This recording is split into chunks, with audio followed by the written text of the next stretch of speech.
Why Humans Avoid War Part 4. Kilon's POV. I had feared that the humans might attack as soon as our ships entered the Sol system, but the fact that we were still here was a good sign.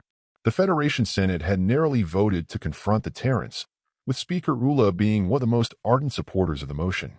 Even with her political pull, many representatives were on the fence about taking action. The fate that had befallen the Devourers could easily be ours as well if we provoked the humans.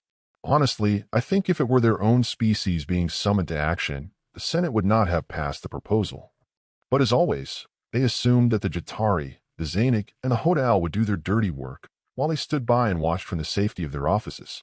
I was less than thrilled about leading this mission. After all, we were risking Federation lives to protect the very people that had sought to destroy us. While the Terran solution was extreme, I could at least understand where they were coming from. But it would be dishonorable to refuse a direct order. The last thing I wanted was to be branded a traitor and a coward. Besides, if I commanded the fleet, I would at least be level-headed enough not to charge into battle against a superior army. I wasn't sure my cohorts, who had not witnessed human weaponry in action firsthand, would be so cautious, especially given that most Jatari officers view diplomacy as an admission of weakness.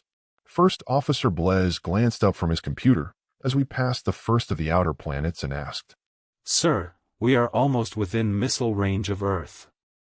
Should we ready our weapons?" "Our orders are to stop them, not to attack them. If we get into a direct fight, we're doomed," I replied. "Let's hope that the humans still like talking." "Hail, Terran Command." Blaise opened his mouth to argue, then thought better of it.